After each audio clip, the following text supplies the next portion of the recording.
Oh, last year, so ngoba like as a trans woman kanjena, so ngoba ngivele ke ngashelwa every day. So there was this guy sasebenza eFlorida. Ana wayibika nje kahle, like take me out, breakfast, ngiphi imali. So apparently the guy didn't know that I'm a trans woman. Wayibonela nje umuntu wesifazane nje.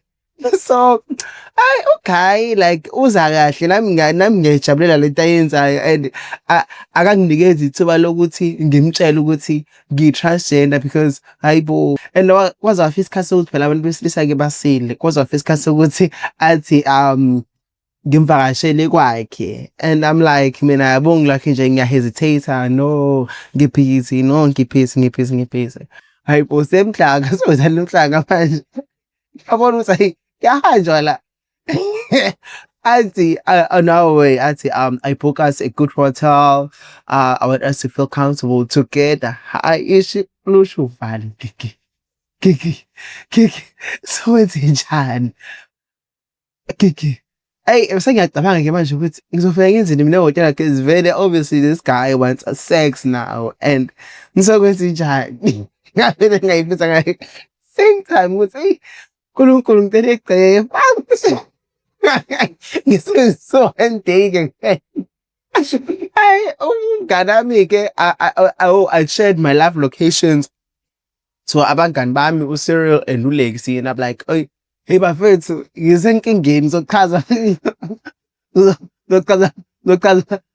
mangashonanga ngisenkingeni athi mina okay take off your dress because ngigqoke ingubo nje and ngimaphansi mina ngumuntu we-tight ngigqoke i-tight athi take off it ngithi no no ngiright ngigqokile athi no take it off athi okay nyusa-ke kancane nginyuse because vele ngigqoke i-tight alokhu ngibamba ngiyasho ukuthi hey kunzima uyazi and you're trying it's like saqabulana angibuza ukuthi why are you so uncomfortable? Why are you not like other girls and shit? No, I'm still a virgin. Yo!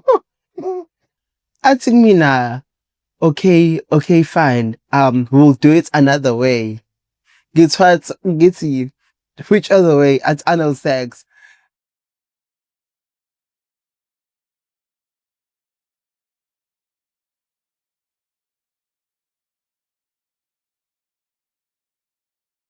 Igama lami nguSiphesihle Ngakalivuno. Ngakhulela eMnambithi kodwa ngazalela khona la eThekwini. Uma wasuke wathola umsebenzi eMnambithi then we had to move. Sihlala eMnambithi nogogo. Ugogo owakhulisa uma eMnambithi because uma nama waphilela eMnambithi. Then ngaqala i-primary yami ngikhona eMnambithi ngihlala nogogo nomkhulu.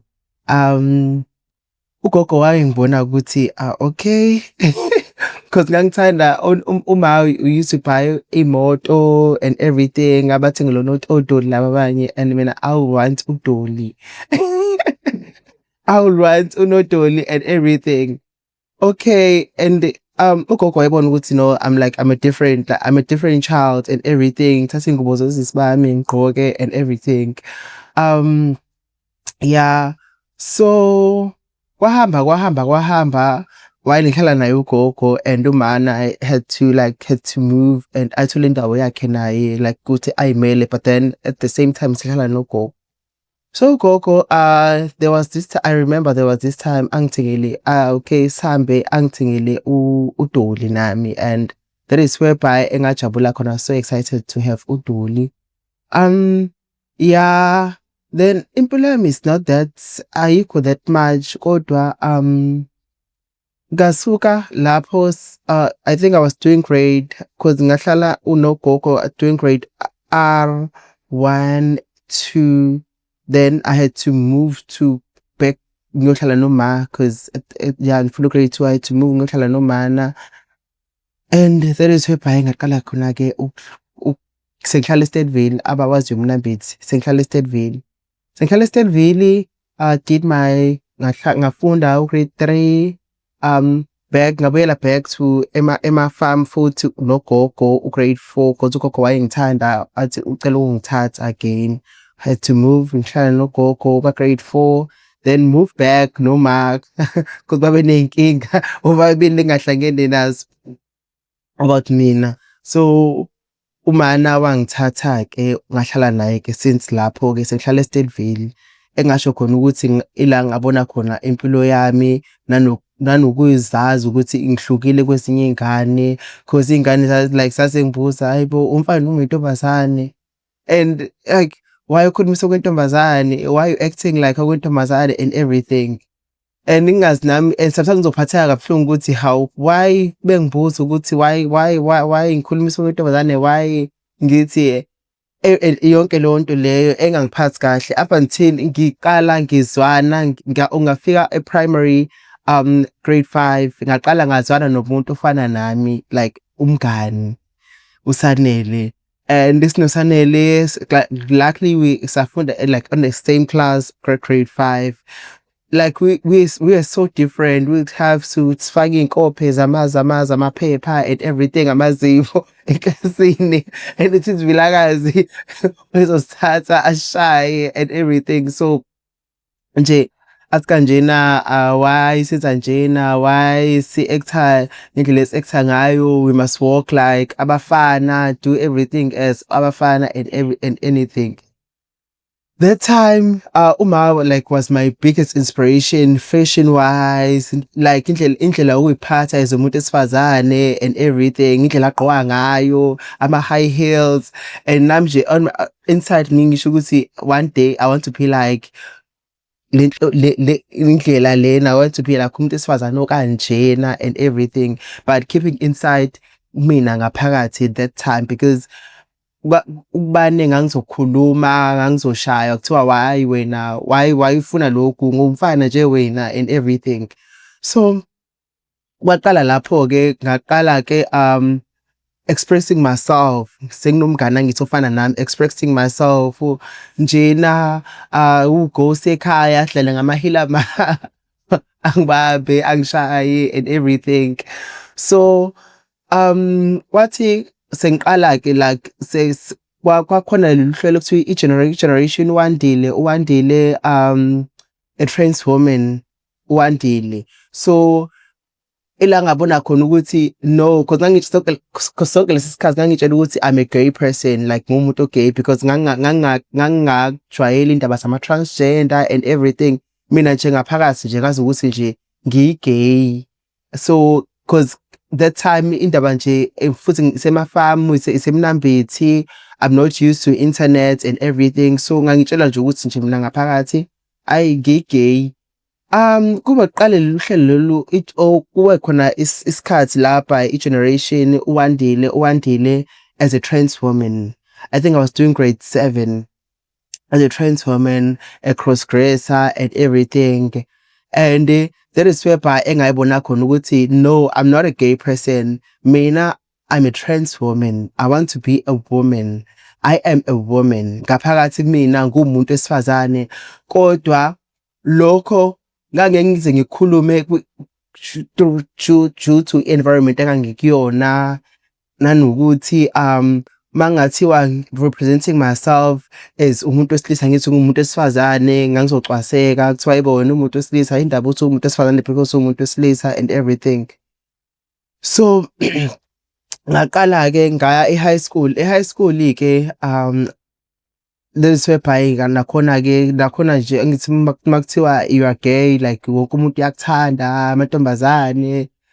Enye into-ke indaba ye-toilet. Lo ngafika e-high school angikaze ngiye-toilet.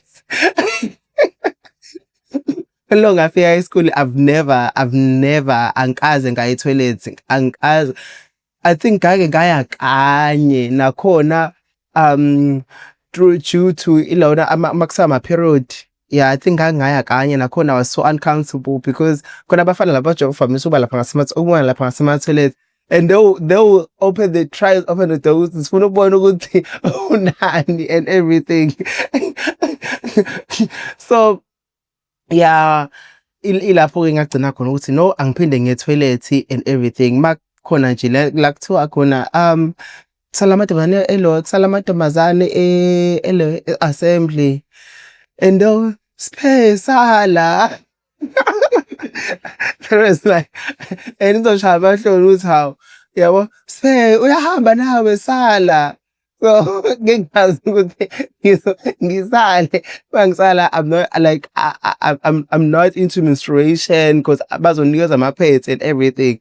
So nje yeah, I know ukuthi lapho ukuthi kwakuyinto mhlambe mhlawumbe mina angangafeel as if like ngiyacwaseka and anything, but I feel like they're just joking, because if uzazi wena ngaphakathi, like, you know, I knew myself vele ukuthi ngikanjena, kodwa I kept it inside me ngaleso sikhathi leso, ngazi ukuthi one day ngizophuma eMnambithi and I'll go to a city and be myself. Ngangikwazi lokho and ngangilokhu ngigcinile nje kumina ngaphakathi. Then after matric I came here in Durban ngizofunda as a student. Oh not really like ngizofunda, ngangizofuna like isikole and everything, then ngasithola ke isikole. I was studying at Coastal College. So ngaqala ke lapho ke ngahlala rest. Ukuze kuzokuthiwa kuthiwa ingane ibalulekile ukuthi iqale, like kubalulekile ingane ukuthi ihlale rest, because that is whereby i-expressa, itshengisa ukuthi ubani kahle. And okay, ngaqala ngahlala rest and I started doing me. Seqala sengqoko pinki, angithi ba okay. Oh, I did not mention it ukuthi uma like back in high school and primary, whatever I would do like izinto, she would say no, why when I see so like okobhuti bakho ezinye ingane, why wena ungagqoki kanjena, why wena ukhuluma isotangane, why wena and everything nje, which is something sometimes ayangiphasi kahle lokho ukuthi umzali wami ngakhuluma ngaleyo ndlela leyo. So ngathi sengifika eresi, that is whereby ngaqala khona like nje like ukuzazi, ukuthi ngubani, ngifunani, konke lokho, nanokuthola abangani baseThekwini, because ngathi ngifika nje la eThekwini, because eMnambithi it's like a small town. Abantu nje kukancane ukuthi ubone umuntu ogay, kukancane, like kukancane. So ngathi ngifika la eThekwini ngathuka isimanga ukuthi hawu Sibonke sayebo. ukuthi hayi bo, like ngangilokho ngibonile ngibabazile ukuthi hawu uhlobo lami kanti likhona lana oluningi futhi.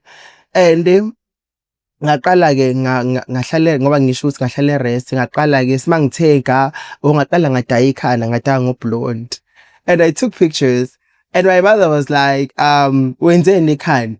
Ngithi mina ngidayile. Athi kumina hawu, hey alright, yabo, qala kancane futhi akakhulumi lutho, asinje alright. Okay, I started buying ama-pack. Angithi like ngizogqoka impela ama-skinny jean, mhlawumbe nesikibha esiphiki, bese ngaqala ngathenga obhaqa like women, obhaqa abantu besifazane.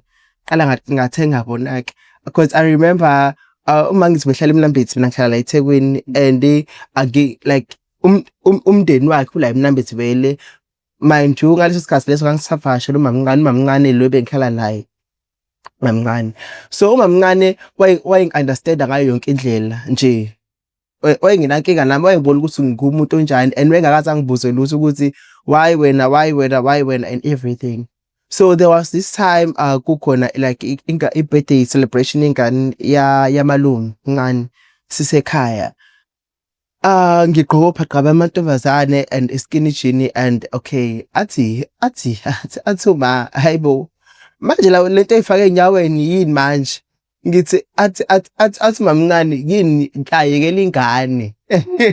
athi yini ayekela ingane, hayibo ingane lena, hayibo awuyeka ingane wena, ingane kumele yenze noma into eyifunayo. And lezi webhaya yaqala khona ukuthula-ke engakhulumi lutho. I think noma mncane wami uyena owamenza ukuthi a-understand-e cause umamncane wami wakhula la eThekwini, yonke into yala eThekwini, nanokuthi I was not literally like the first person ekhaya to come out like this. There are ngemumva like omalume bami, like there are gays, abo cousin bami, there are lesbians. So like wamenza wa understand ukuthi no, this is not like the first person ukuthi kube njena, ikhona lento lena iyenzeka nje. So ngicabanga ukuthi naye waba nomthelela ekubeni like for her to understand me ngaleyo ndlela leyo. Then ke ngaqala ke I think it was cause ngafika la eThekwini 2022. I came here in Durban 2022. Then ngaqala nga-engage nabantu abafana nami and everything.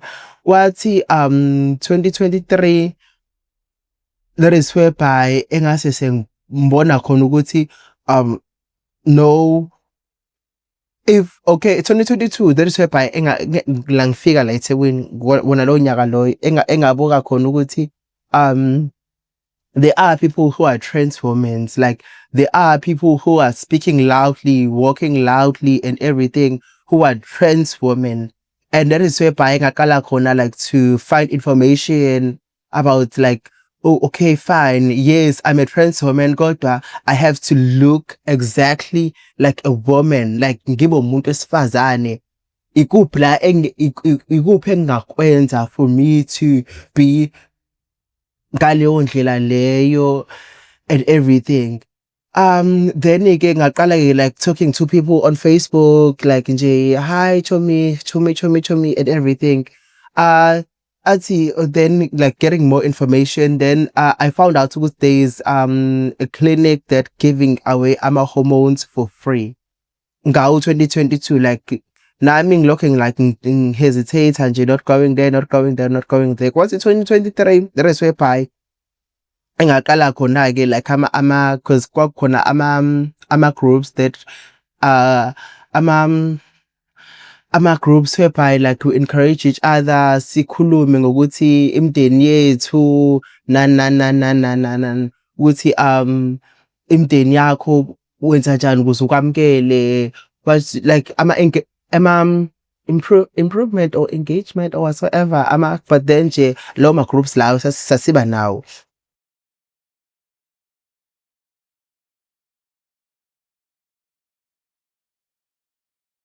Okay, mina ngokwami angikaze ngahlala phansi nomndeni wami to make them like accept me as who I am, as umuntu wesifazane, not as umuntu wesilisa. So okwami ngaqala nje ngedwa ukuthi ngiqala hormones yonke lonto leyo, to dress like a woman and everything. And futhi le time ngase sekhaya noma mncane wami akaze angibuze anything, imbuzo nanoma yini. And okunye okwangisiza ukuthi like sengithola umsebenzi, that is whereby engaqala khona ngabona ukuthi like ngakwazi ukuthi ngimele and maintain myself ngendlela engifisa ngayo. Like if angazi kuchaza nje lento le, if like if udependele kuwena, like if you are doing everything by yourself, ungaceli komunye umuntu, like umndeni bakhona vele ezinye ingane mhlawumbe umuntu athi mina ngisadependele kubaba, ngisadependele kuma, vele if usayingane idependele emzaleni, you need to like mele ulandele like balulandele imigomo yasekhaya and yonke lonto leyo. Ukuthi mina it's like literally like it's different from ezinye ingane. Angikaze ngahlala phansi nawo wonke umuntu ngathi ma sengumuntu wesifazane, mamncane cela ungitshelele uma noma umndeni, cha akaze kwenzeka lokho. Nanokuthi ngathi nje sengihlosa umama omncane wangibuza ukuthi kwenzakalani lana. Then I was like, no, I blush it off, ngangakhuluma ngakho. Then akhula amabele, like ngaba feminine, qala ngagqoka nje ingubo like this, accommodate my body as a woman, like getting more information to people, ukuthi if umuntu esifazane like uyiphatha kanjani, ugqoka kanjani, how you walk, like yonke lonto leyo ukuthi uma umuntu esifazane nje wenza kanjani. I'm the one owayitholela leyo information leyo ngale nje, just by asking or by looking ukuthi umamncane wami ngiyayithanda indlela agqoka ngayo, and unomzimba ocishe ufane nowami. I think this is how I can dress mina personally, and yonke lonto leyo nanama groups la engangiwahamba e-pop in nawo angisiza kakhulu like to ukuthi kube umuntu lo enguyena namhlanje. So kwathi sekunomcimbi nje ekhaya, like recently ngafika nakhona, umamkhulu was like, hayibona Amahle is my little sister, hayibona Amahle ukhona. We like cishe sifane, Amahle ukhona. Athi ayibuka ke Amahle lo uSiphe, asusiphe lona, and like athi uSiphe, athi uSiphe. Then kwaphela lapho futhi noma bengibiza sisuSiphe, sisiphe sicela usaseleliyadi, sisiphe igane ngane yabo auntie and everything. So ingakho ngithi mina angazi ngihlale phansi nabo bavele bayibonela ukuthi okay, umuntu esifazane, this is how we can like speak to her, ukuthi ama pronouns she, her and everything. But ugogo wami ke lo ugogo wami ke usanokungu athi baba yabo yonke lento lo usanophambuka, kodwa naye mina I believe ekutheni ukuthi umuntu ukutreat-a ngendlela akubuka ngayo. Umuntu like angathi umuntu ukutreat-a ngendlela akubuka ngayo. If wena like fana as a trans woman, you need to work on yourself ngendlela yokuthi ungafuni like ukuthi uncengi acceptance kunoma uba ungancengi, just do you. If you do you, ungalibeli like ungalibeli ukuhlala phakathi nabantu bachazela ukuthi mina kanje kwesinye isikhathi kuyasiza. Ngisho ukuthi noma ngawuba bakhona mhlawumbe abangakwenza lokho, abaphuma emndenini e-streets kaloyo ndlela, abangazalelwanga emndenini ofana nowami, ukuthi avele seke waba khona umuntu kanje before. Khona abantu okuthiwa bona bayaqala, siyayiqala into enje ekhaya, akekho esake sambona kanjena. Ilabo bantu mhlawumbe umuntu ongahlala phansi kachazela umndeni wakhe nanoma yini like azizwa ngayo ngaphakathi. So okwami mina ngasho ukuthi nginenhlanhla yokuzalela kulomndeni engizalela kuwona, umndeni which are who are open-minded, and also abangenankinga. Nkosi yami, ngiyawuthanda umndeni wami awunankinga. Ngiyawuthanda umndeni wami awunankinga nami nje, nanoma yini engiyenzayo awunankinga nami nje. Kuyaba ama-jokes nje la ukuthi khona umamkhulu wami nje wangibuza ukuthi ngoba nje ngoba usuyintombazane-ke sho sekubisa ngobani igama, and I'm like nguSiphe. uSiphe it's a unisex name. uSiphe Sihle igama, bakhona uSiphe Sihle abamantombazane, so it's not like ukuthi sengishintsha igama or anything, because bakhona vele like mhlawumbe umuntu is not comfortable ngegama lakhe abese yalishintsha igama. But for me it's literally different. I feel like uNkulunkulu wayazi. I feel like uNkulunkulu wayazi ukuthi kuhamba kuhambe kufike la.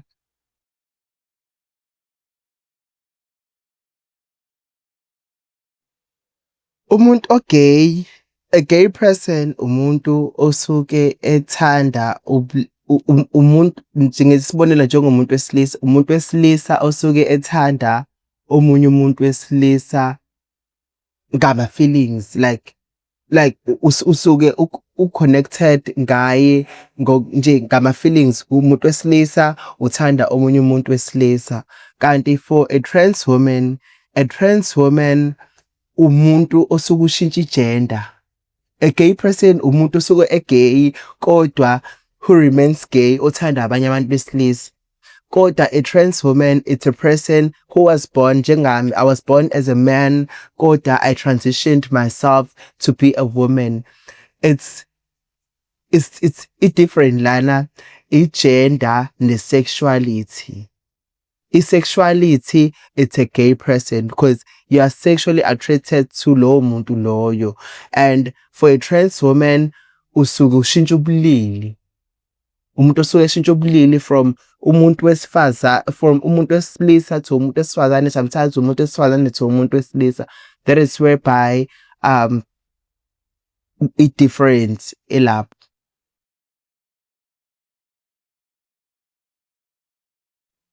Oh, ubaba akunaye. So apparently they say wahamba ngisasemncane emhlabeni. So anginabo ubudlelwane ngeside la kubaba bami ngiyabazi kodwa anginalo ubudlelwane esayidini labo la khona. So ilokho engingakusho.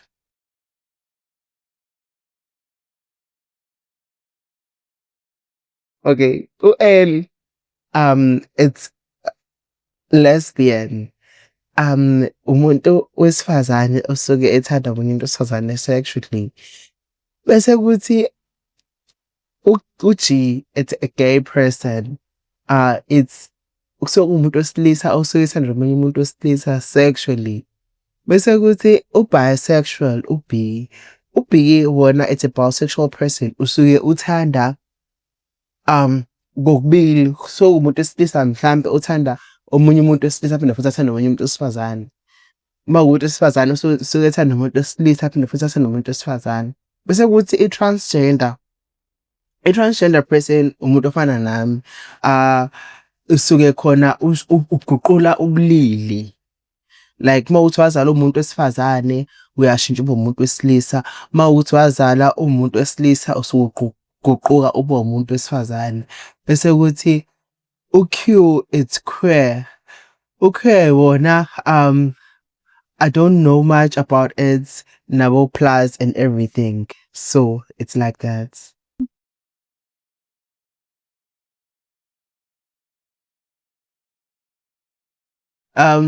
Ukutransition mina ngoba ngisho ukuthi ngaba nenhlanhla ukuthi to get u-oram osiza ngaba hormones. Because akukho lolu transition like uma umuntu ongasebenzi. Transition kudinga umuntu osebenzayo. So thina saba nenhlanhla nje ukuthi siqale e-oram siqala ama-hormones mahhala. So ukutransition kuya ngumzimba womuntu. Like kuya ngumzimba womuntu ukuthi ekhaya keni nakheke kanjani. Ukhona omunye umuntu ongaqala ama-hormones namhlanje umthole in 3 months time senamabele amakhulu because vele kubo baphiwa amabele. Omunye aqale ama-hormones namhlanje in 3 months time senezinga ezinkulu. So mhlawumbe vele kubo baphiwa ukuma kahle. So ukulona ukutransition kuya ngumzimba womuntu ukuthi wakheke kanjani nanokuthi i-way back yakubo kume kanjani. So but okwami mina ukutransition kwami engakusho ukuthi to look like a feminine person kwangithatha ngicabanga ukuthi inyanga ezu-8, 9 kuyophela unyaka to develop like amabele, have a soft skin, yeah, konke lokho. So you have like clear skin, feminine body, nakho konke lokho enginakho njengamanje. Yeah, ilokho engingakusho. One thing about hormones, uma wathola ngiyakuthatha ube yibona usu-Beyonce usiloko. Ibona uso-Beyonce usunomabele kakhulu, usunezinto ey'nkulu. Like that is your mentality uma uqala ama-hormones, 'cause usuke uy'tshela ukuthi nje kusasa nje, kusasa nje, kusasa. 'Cause usually they say, 'cause mina I was taking pills. Usually they say, in 3 months time usuke usuqala ukuhlosa nanoma ikuphi. And guys, ukuhlosa usuna-21. Hey, kona kuyinkinga nje, uhlangana nomuntu ayibo manje amabele amancane kanje, yabo yonke leyo nto leyo. And-ke usually I used to ngisaqala ukuhlosa nanoma yini, just to to accommodate my body. Indlela yamabele ngangigqoka o-bra, like those padded bras, just nje to hide, yabo yonke leyo nto leyo. So yeah, kukanjalo, kodwa-ke abanye-ke they feel comfortable ngaleyo ndlela leyo, kodwa mina I wasn't comfortable because I was working an 8 to 4 job. So ukuya nokubuya emsebenzini, and while uhlosa kuyinkinga, wonke umuntu uyakubuka etheksini manje usugqoke ingubo yabo, ngiyacwaseka so kwangisiza ukuthi like to wear a bra just nje to feminize my body, to look feminine, ngingalokhe ngiswa umuntu, yabo, wangitshela ukuthi nanokuthi cha. Ukujola ngaqala ka-grade 3. Ngaqala ka-grade 3 nomuntu wesilisa. So yeah, ukujola ngaqala ka-grade 3. Mfana olwethu nje but ukujola lokho kuyingane. And kwathi high school saphinde futhi sabonana ku-Facebook, saqhubeka sajola futhi, like kwakuyinto ey'ngane ngisa-grade 3, like yeah, yabo, umjolo lo wey'ngane lo ongazi ukuthi nasasingazi senzani, kodwa futhi sasijola. So kwathi sengise-high school sahlangana ku-Facebook, saqhubeka sajola, senza i-meetup and everything, nje sajola nje, kwakuyinto nje evuthayo nje impela. Then-ke kwahamba ngaze ngafika la eThekwini. La eThekwini-ke, hey, kunzima ukujola la eThekwini. Everybody ukuthatha like umuntu la eThekwini akujola like nje abantu like they use you sexually isikhathi esiningi nje. Mabebona nje i-trans woman, mabebona i-gay person, they just think nje ukuthi vele umuntu engamsebenzisela for i-sex and hide lo muntu loyo nje and stuff. Ngakho ngithi nje la eThekwini nje it's not easy like ukujola nje. So ngifika as lo muntu angifika, but then njengamanje sengitransitionile and ngazazi ukuthi ngifunani. It's not easy like to find, like it's easier, I mean, to find someone engasho ukuthi umuntu wami lona, we can date openly. So yeah, nanokuthi last year, so ngoba like as a trans woman kanjena, so ngoba ngivele-ke ngashelwa every day. So there was this guy sasebenza eFlorida, wayebika nje kahle, like take me out to breakfast, ngiphe imali. So apparently the guy didn't know that I'm a trans woman. Uyibonela nje umuntu wesifazane nje. So okay, like uza kahle, nami ngiyajabulela lento ayenzayo, and akanginikeza ithuba lokuthi ngimtshele ukuthi ngi-transgender, because hayibo, uyangilanda njalo uma ngingehla la eThekwini, uma ngisuke eMlazi ngehla la eThekwini, uyangilanda ngisemsebenzini, angiphe imali yelona, angiphe imali ye-breakfast, udlela laphana sengikhofi nekhekhe, give me imali ye-lunch, ntambama angibuyise, angibeke erenki, angiphe imali futhi yokugibela. So ngangikujabulela konke lokho, and wanganginikeza isikhathi sokuthi like, yabo, and kwaze wafika isikhathi sokuthi phela abantu besilisa-ke basile, kwaze wafika isikhathi sokuthi athi ngimvakashele kwakhe, and I'm like mina yabo ngilakhe nje ngiyahesitate, no ngiphikisi, no ngiphisi.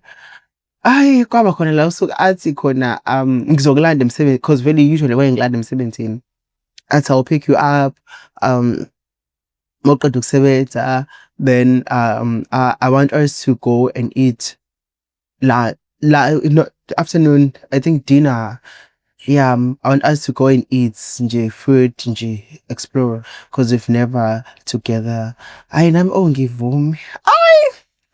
Alright, angilande nangempela nje angibuyisele emuva. Kuthi the following day athi uzongilanda futhi emsebenzini, angilande. Mangilanda, how we are going on like different roads. Hayibo ngiwaphi manje? Okay, fine. Phaka. Hayibo semhlanga sizodlala umhlanga manje. Yabona ukuthi kuyahanjwa la. Auntie, on our way, Auntie, I book us a good hotel. I want us to feel comfortable together. I issue Lushu fan. Kiki. So it's njani? Kiki. Hey, ngiyacabanga ke manje ukuthi ngizofika ngenzini mina hotel because very obviously this guy wants a sex now and ngizokwenza njani? Ngavele ngayifisa ngayo. Same time ukuthi uNkulunkulu ngicela egceke. Ngisuke so endike. Umngane wami ke I shared my live locations to abangani bami uCyril and uLexi, and I'm like, hey bafethu ngisenkingeni zochaza zochaza mangashonanga ngisenkingeni. Ayi said live location sihambe ke sifike ke fike ke check in yonke into. Hi, okay, it's a good one. Athi awufike nje angikhavathe nje hey. Do you want to take a shower and everything? It's nje no. Ngaba yonke into. Ngiyangaba yonke into. Ngisho ukuthi here. Ngaba yonke into ngiyangaba ngihleli phansi abohleli embhedeni ngathi hasaba. I know, feel free, be comfortable. I'll go and take a shower and come back. Ahambe uthatha ishower abuye and trying to kiss me ngabula yonke lonto leyo. And nje I'm so uncomfortable. Uyabona ukuthi nje angikho comfortable.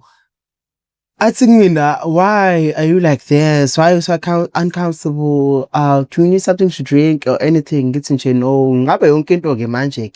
Athi mina, okay, take off your dress because ngigqoke ingubo nje and ngimaphansi ke mina ngumuntu we-tights ngigqoke i-tights. Athi take off it. Ngithi no, no ngiright ngigqokile. Athi no, take it off. Athi okay, nyusa ke kancane. Nginyuse because when ngigqoke i-tights alakhe ngibamba. Yasho ukuthi hey kunzima uyazi.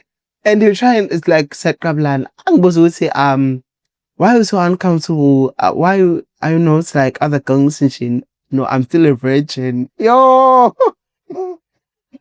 Auntie, really, you're still a virgin? Yes, I'm still a virgin. Auntie, oh, I didn't know. I won't drink today.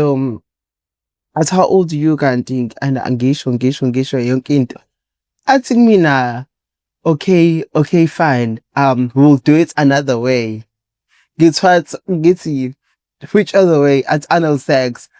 Ngingabe you play with it. It's like, okay, fine. I like it again. Kodwa ukuthi ngihamba vele at the get to go. Like it's like nginamanga vele because phela bafana basile umfana ngasho ukuthi we'll do anal sex then yabo because efuna nje usingikhumule or anything. Ngithi nje ngabe kwayona ngabe everything. Athi mina athi why are you a sangoma? Ngithi yes. Ngithi yes, I'm a sangoma. Auntie, oh, okay, I didn't know why didn't you tell me that you're a sangoma? Wara. Listen, no, I want to go home now. It's late and everything. That's okay, I'll take you home. Ngigqoke nje. Nakhona futhi angangakhumbulanga ngihlisa nje ingobo and she ready for ukuthi sihambe. Endleleni nje we are quiet. Angibuza ukuthi like ungibuza eminingi, are you a lesbian? Ungibuza eminingi ke manje ke Ngithi no. Athi so you don't want me to even touch your boobs and leso sikhathi leso ngisahlosa amabele amancane and ngifaka ubra. And ngoba ngithi ngifike ke endlini and him like he's worried about me. Angibuza. Then after lapho hambe like dlule for like 2 weeks. And I'm like, no, let me just tell him, Guti, okay, yabo, I'm a trans woman. Ngimtshela ukuthi I'm a trans woman. Athi, anginendaba. I want you. Yeah. Athi nje, I don't care. I just want you. I want you. I love you. And nje, I just want you. Nangempela kube ngathi nje okay after singimtshela ukuthi I'm a trans woman izinto did not like zazingasafani naqala. Those morning coffee, those money and everything. So izinto zavele zahluka, so nje accepted it ukuthi nje and everything, then ke sakhatha things off. Then ke ngajola cause mina whenever I'm dating I'll date like ngisengijolela ukuba committed. Ngisengajolela ukudlala isikhathi esiningi. If nje uzodlala nje like you will not get my time not unless uzoba committed like mina like so la into solid. So yeah, ngajola ke again with this guy owayengithanda nje futhi kakhulu naye after lesi sigameko lesiyana. Then ke imina ngifuna amanga owenza izinto like to zibhidlike chithek ungangijola. Engangijola ngatshela ngaze ngabanje. Kodwa ke ngimtshele that guy ukuthi no, I'm in a relationship, because I would say ukuthi mangijola vele I would say ukuthi I'm in a relationship. So this guy wavele wangibeka ama love bites, I think 3.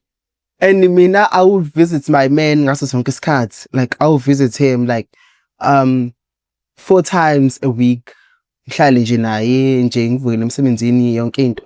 So umuntu wami ke okay fine, it was on a Sunday emsebenzini because I was working night shifts of emsebenzini ngiyabuya. Okay, ngiphuma emsebenzini on my night shifts ngiye kochitha ngibuya kochitha. Ngithi umuntu wami lo ngilale kamnganami you come and pick me up. Ngifike futhi ngiqeda cheating yami, uguy lo cheating angidrophe kamnganami, ngisuke kamnganami umuntu wami angipick up khona ke. So later on which is busy nje siphekile, we're just busy watching TV, ngilele nje ngiyena kanje angibuza ukuthi babe yile ngithi mina what? Athi oh I know, like babe ngizwa maskedo inlana. I'm like what? Athi ngithi me take my phone, just take me a picture. Hey ngiyawabona mangakanani abe ngivele ngithi namanga. That is where by relationship is kuyaqala kuyaba nama downfall and everything. So yeah, umjolo wami nje wahamba kanjalo ke. Njengamanje ukhona Nkosi yami, uyazama.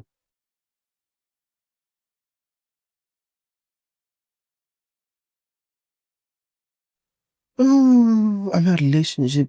Look, so mhlawumbe umuntu usangishela and we go on dates and everything. And ngimtshele after ukuthi no, I'm a trans woman. Sekwenzeka mhlawumbe ka-3 noma ko-4.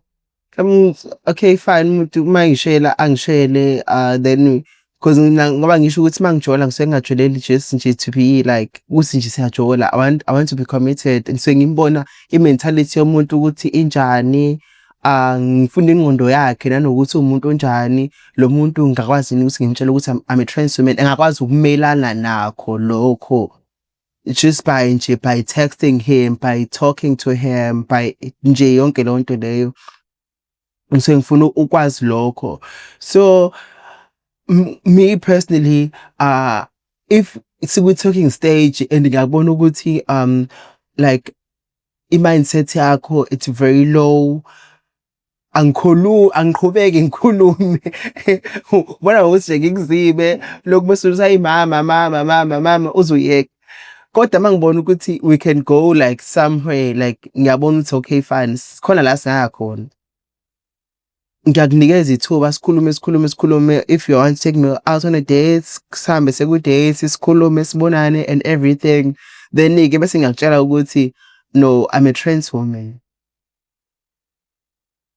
Kuba kanjalo ngokwami.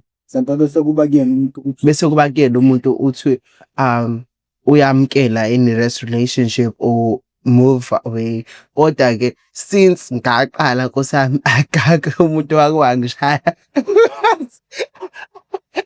Athi nje cha no angikaze nkosi yami. So since nje ngaqala nje like to give someone a chance owayengazi wangitshela nje ngidlulela la town ongangazi nami ngingamazi ngiyamtshela ukuthi I'm a trans woman. Akaze kwaba ukuthi mhlawumbe sengiyamtshela ukuthi ngi-trans bese athi hey no I'm not interested or anything. Bahlezi bevuma. Bahlezi bevuma. I think mhlawumbe umuntu usefuna ukukholwa ngamehlo. Yeah, because umuntu vele athi unamanga and anything bese-ke futhi after lapho mase sevumile mhlawumbe bese sesihamba ke sesenkonzweni yasekamereni bese-ke aqala lapho mhlawumbe umuntu yabo i-relationship ingabe saba like the same as before. Kuba kanjalo.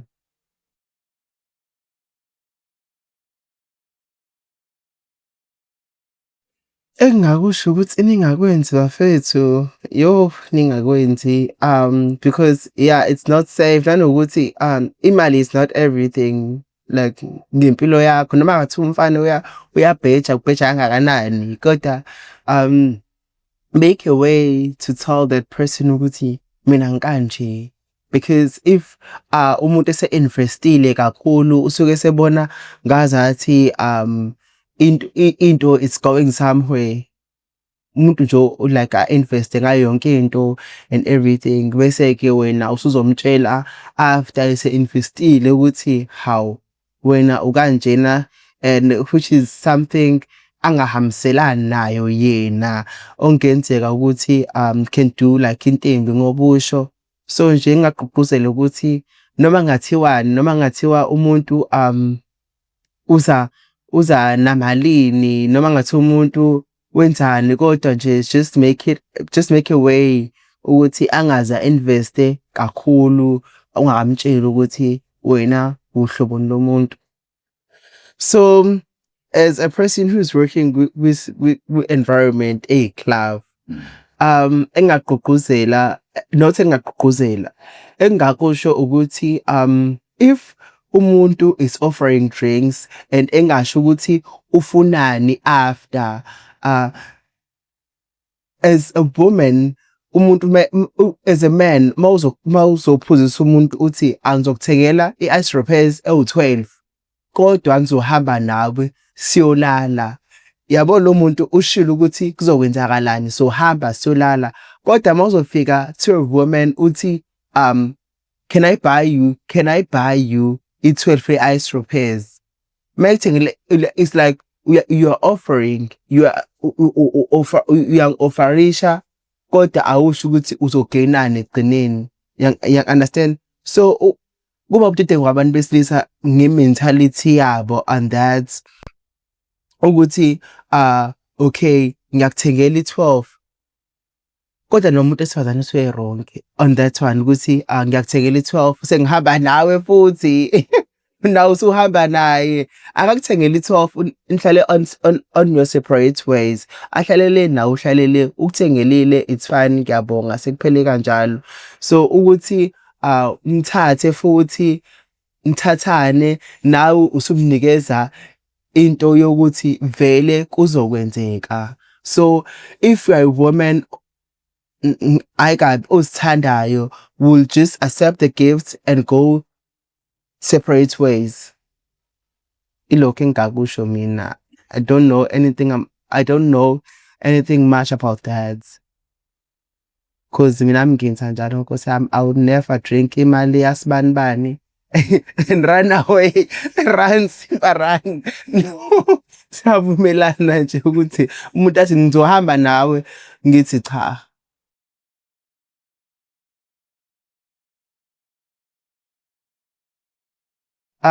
I think that happened before my transition, before accepting everything. Right? Ngisayitshela ukuthi I'm a girl person. Back in high school, phepha I would pray sometimes angithandaze uNkulunkulu ukuthi why mina ungidale kanjena, why ngeke ngafani nabanye abafana, why because lesi sikhathi usungakayi accept nawe fully ukuthi wena uyinhloboni yomuntu nane environment osuku like umphakathi nje uwodwa, indlela obuka ngayo isuke ingafani nale ababuka ngayo abanye abantu. So I think ileyo nto leyo okwenza nawe ucabange kakhulu ukuthi uze ufike esigabeni sokuthi ungathandaza ukuthi why uNkulunkulu mina ungidale kanjena, why ungangishintshi, why mina ungangenzi ukuthi ngibe nentombi, why mina ungangenzi ngifane nawo wonke umuntu, ngibehave njengawo wonke umuntu wesilisa. Kuyenzeka kakhulu, so nje angazi ukuthi mhlampe cause iyazenzakalela lento lena kunoma ngawubani, ayikho i-advice engayinikeza umuntu on that, cause nje I think it's like into enormal esuke yenzeka before uzamkele nawe as a person ukuthi mina nginje, cause kuba isigameko nje edlulayo. I think abaningi bethu abakwi community abandlulayo kusona.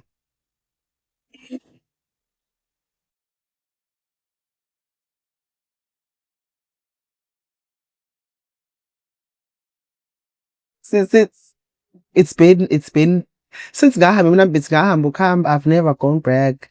Angazi ukuthi ngizoze ngiye nini. I never go back. So kodwa abanokungibona on socials and everything. Yeah.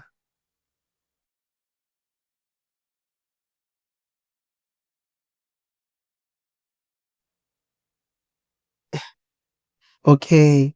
I-TV inomthelela omningi because wonke umuntu uyayibuka i-TV. So if wonke umuntu uyayibuka i-TV, if ngenza isibonelo njengayi generation engithi yafaka like i-topic on the story whereby there is a trans woman, and lokho ngakubona ukuthi kuyahambiselana nami, okusho ukuthi kwangisiza mina lokho. Kwesinye isikhathi zikhona iy'tori whereby they'll be like homophobic and everything, ukuthi akuhambiselani like istory whereby abahambiselani with with i-community, LGBTQI community. Nalokho omunye umuntu obecabanga kahle ngalabo bantu labo engayibuka ngenye indlela, ngelinye iso, whereby i-TV idlala indima enkulu kuthina sonke. Angazi ngatsho angazi nami ngichaza njengamanje, I'm just nje thinking. It's a lot. So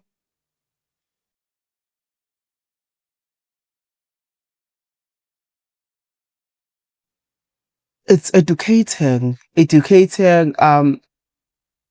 people, like ngathini ukufundisana, like if umzali enengane ekanjena akumele ayixwaye, akumele like akhuluma izinto ezimbi, because mawumzali akumele kumele uyivikele ngaso sonke isikhathi ingane yakho, noma ngathiwa ikanjani. Ilapho khona ke nanoma imuphi imndeni, if umzali ezokhuluma into into enesense komunye umzali mhlawumbe nawe unengane efana naleyo unengane efanayo nale eyakhe, ingqondo iyashintsheka because usuke esetholile like information ukuthi no akukho kanjena kukanjena akufani. So if like umphakathi if uzocabanga ngendlela engekho right kuzoyenzeka ngaleyo ndlela leyo, kanti if u encourageana ugqugquzelana ukuthi uvikele abantu abakwi-space sethu as LGBTQI, lokho kungasiza ekutheni kungabikho ukucwasana as people, kungabikho ukuthi nje abantu abawuhlobo lwethu behlukumezeke, babo bezizwe bengamalungu omphakathi abalulekile angekho isolated.